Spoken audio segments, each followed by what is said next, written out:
नमस्ते दोस्तों, मैं दानवीर विद्यालंकार समयोग फाउंडेशन के YouTube चैनल में आप सबका हार्दिक स्वागत करता हूं। दोस्तों, पिछली वीडियो में मैंने पूरक, रेचक और कुंभक के विषय में चर्चा की थी। उनके बारे में बताया था कि उनका शरीर पर क्या कार्य है और किस तरह से उनका शरीर के ऊपर प्रभाव पड़ता है।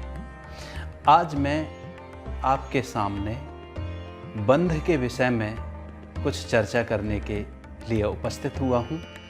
बंध क्या है, बंध कितने प्रकार के होते हैं और शरीर में बंध किस प्रकार से कार्य किया जाता है, या योग में बंध क्या होते हैं। साथियों, बंध का शाब्दिक अर्थ बताऊं, बंध का अर्थ रोकना होता है, या लॉक बोल सकते हैं, ताला लगा देना बोल सकते हैं। एग्जाम्पल के लिए, जिस तरह से बहती हुई नदी पर बांध बना दिया जाता है, पानी को रोक दिया जाता है और उस पानी का उपयोग किया जाता है, बिजली बनाने में या सिंचाई आदि में उपयोग होता है। इसी तरह से प्राण शक्ति को शरीर में रोक करके प्राण शक्ति का प्रवाह अधिक मात्रा में शरीर में दिया जाता है, ताकि शरीर को ज़्यादा ऑक्सीजन की प्राप्ति हो, शरीर को ज़्यादा प्राण शक्ति की प्राप्ति हो, शरीर में रक्त का शोधन ठीक प्रकार से हो सके। इस तरह से शरीर में बंधों का उपयोग किया जाता है। आध्यात्मिक रूप से आगे बढ़ने में भी बंधों का बहुत महत्व होता है। इस तरह से यह बंध है। और बंध 3 प्रकार के होते हैं। 3 प्रकार के बंध कौन कौन से हैं? नंबर 1 मूल बंध, नंबर 2 उद्यान बंध, नंबर 3 होता है जालंधर बंध। मूल बंध जो पहला मैंने बताया आपको, मूल बंध अर्थात एनस को संकुचित करके, जो गुदादार होता है, द्वार होता है, उसको संकुचित करके लगाया जाता है। दूसरा बंध जो नाभि केंद्र है, यहाँ पर लगाया जाता है। नाभि केंद्र को ऊपर की तरफ पेट को उठाते हुए नाभि को रीढ़ की हड्डी तक पीछे ले जाते हुए, खींचते हुए इसको लगाया जाता है। और जालंधर बंध कंठकूप में लगाया जाता है, कंठ में। वो किस तरह से, उसका मैं आपको प्रैक्टिकली अभ्यास करके दिखाऊंगा। लेकिन उससे पूर्व मैं आपको बताना चाहता हूँ, बंध का अभ्यास तभी करना चाहिए जब आपका प्राण शक्ति पर पूरी तरह से नियंत्रण हो जाए। इसके लिए पहले प्रारंभिक प्राणायामों का अभ्यास करना चाहिए, जिस तरह से अनुलोम विलोम, भ्रामरी, भस्त्रिका प्राणायाम या कपालभाति प्राणायाम के माध्यम से ब्रीदिंग पर, श्वास पर, प्राण शक्ति पर नियंत्रण कर लेना चाहिए। जब आपके श्वास नियंत्रण में आ जाती है तो उसके पश्चात कुंभक का अभ्यास करना चाहिए।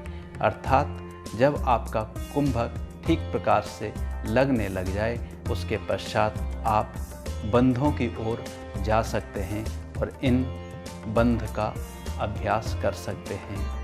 तो उसके लिए सबसे पहले जब आप लंबी गहरी श्वास लेते हैं तो श्वास बाहर छोड़ करके बाह्य कुंभक लगाइए और श्वास पूरा अंदर भर के आंतरिक कुंभक लगाइए। जब आप लगभग 5 मिनट तक इस अभ्यास को कर लें, अर्थात बाहर श्वास रोकने का जो अभ्यास है लगभग 30 सेकंड का होना चाहिए, और जब अंदर भर के रोकने का अभ्यास है वह भी 30 सेकंड का होना चाहिए।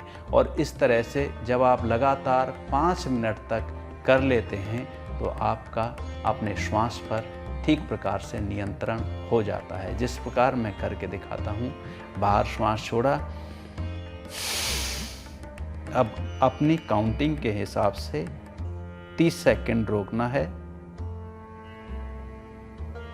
फिर अंदर भरना है, 30 सेकंड अंदर रोकना है। ध्यान इस दौरान आईब्रोज सेंटर में रख सकते हैं या हृदय केंद्र पर रख सकते हैं, या जहाँ कुंभक लगाया है वहाँ भी रख सकते हैं।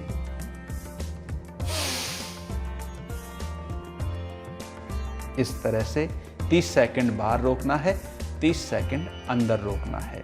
जब इस तरह से आप लगातार 5 मिनट अभ्यास कर लेंगे तो निश्चित रूप से आपका प्राण शक्ति पर बहुत हद तक नियंत्रण हो जाएगा।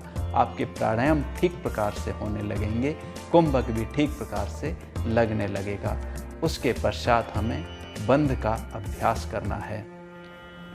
बंध 3 प्रकार के बंध का जिक्र किया मैंने, मूल बंध, उद्यान बंध और जालंधर बंध। लेकिन चौथा जो बंध है वह महाबंध कहलाता है। महाबंध में तीनों बंध एक साथ लगाए जाते हैं, यानी मूल बंध, उद्यान बंध और जालंधर बंध। इन तीनों को एक साथ लगा करके किया जाता है, तब महाबंध बनता है। तो सबसे पहले मैं आपको मूल बंध के विषय में बताता हूँ और प्रैक्टिकली करके दिखाता हूँ। किसी भी कंफर्टेबल पोस्चर में सुखपूर्वक, आनंदपूर्वक बैठ जाते हैं। जैसे मैं पद्मासन में बैठा हूँ, इसी तरह से कोई भी आसन ले सकते हैं। पद्मासन, सिद्धासन या सुखासन में भी बैठ सकते हैं। इस तरह से स्वस्थ सुखासन है, हर कोई बैठ सकता है। इसमें बैठ के भी बंध का अभ्यास आसानी से किया जा सकता है। तो सबसे पहले मूल बंध का अभ्यास करना है। मूल बंध के अभ्यास के लिए कमर गर्दन सीधी, आंखें बंद रखेंगे और दोनों हथेलियों को इस तरह से घुटनों पर रख के बंध का अभ्यास करेंगे। मूल बंध के लिए सबसे पहले गहरी श्वास भरेंगे, उसके पश्चात पूरी प्राण वायु को बाहर निकाल देंगे। जब बाहर निकल जाएगी तो श्वास को बाहर रोक देना है और अपने एनस को संकुचित करके खींचना है ऊपर और वहाँ पर बंध लगा देना है, यानी लॉक कर देना है एनस को। अपनी क्षमता के अनुसार रोक के रखना है। जब हम श्वास को बाहर ना रोक पाएँ उसके पश्चात धीरे से गहरा श्वास अंदर भरेंगे और एनस को रिलैक्स कर देंगे, गुदा द्वार को रिलैक्स कर देंगे, ढीला छोड़ देंगे। इसी तरह से पुनः दोहराएंगे इस अभ्यास को। एक बार मैं करके दिखाता हूँ। कमर गर्दन सीधी, पूरा श्वास बाहर निकालेंगे,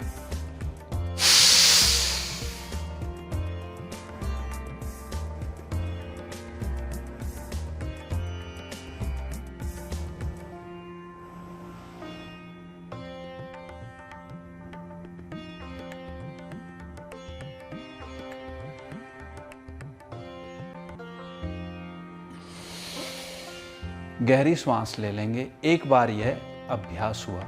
प्रारंभ में किसी को प्रॉब्लम होती है इसे करने में, तो एक क्रिया होती है अश्वनी क्रिया। अश्वनी क्रिया यानी गुदा द्वार को, एनस को अंदर खींचना छोड़ना, अंदर खींचना छोड़ना, उसकी एक्सरसाइज कर लेनी चाहिए। जब इस तरह से कर लेंगे तो इसका अभ्यास ठीक प्रकार से हो जाएगा, तो मूल बंध लगाने में आसानी होगी। इस तरह से आपने घोड़े को देखा होगा, जब वह अपनी लीद करता है तो एनस को खींचता है और ढीला छोड़ता है, रिलैक्स करता है, इसीलिए अश्वनी क्रिया कहलाती है। इसका अभ्यास कर सकते हैं। तो ये हमने मूल बंध का अभ्यास किया। दूसरा बंध होता है उद्यान बंध। उद्यान बंध नाभि से लगाया जाता है, यानी अपनी नाभि केंद्र को खींच करके पीछे रीढ़ की हड्डी से सटा करके श्वास बाहर निकाल करके जहाँ का तहाँ रोक दिया जाता है। इसे उद्यान बंध कहते हैं। देख लीजिए एक बार किस तरह से इसका अभ्यास करना है। कमर गर्दन सीधी रखते हुए बिल्कुल रिलैक्स रहते हैं अभ्यास में। अब श्वास को पूरा बाहर निकालेंगे,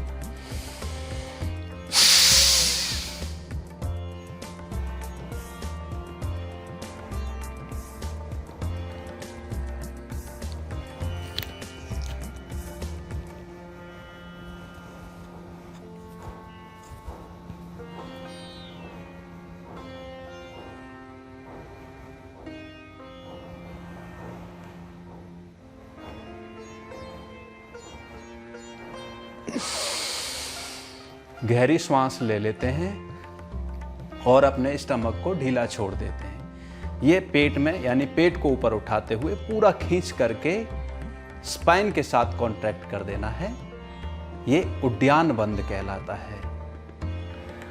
तीसरा जो बंद है वो जालंधर बंद कहलाता है। जालंधर बंद में ठुड्डी को कंठकूप में ले जा करके श्वास बाहर निकाल करके जहाँ की तहाँ रोक देना है, यानी कंठकूप में लॉक लगाना है। इस तरह से करके दिखाता हूँ एक बार।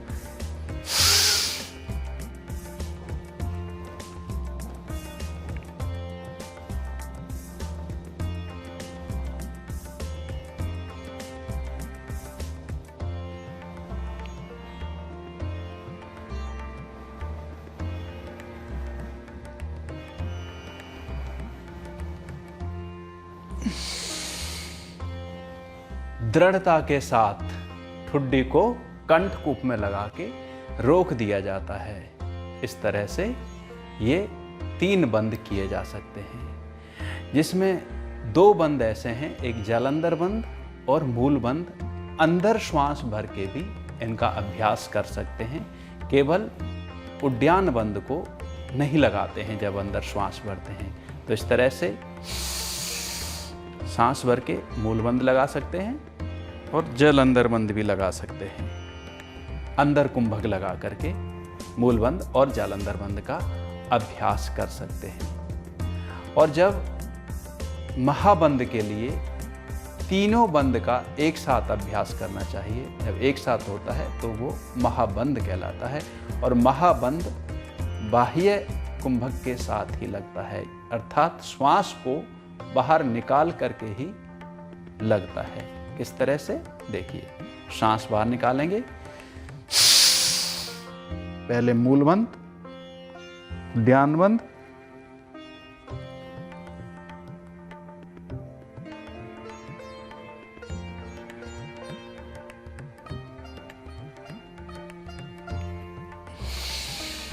जालंधर बंद का अभ्यास किया। इस तरह से तीनों बंद का एक साथ जब अभ्यास किया जाता है तब महाबंद का अभ्यास होता है।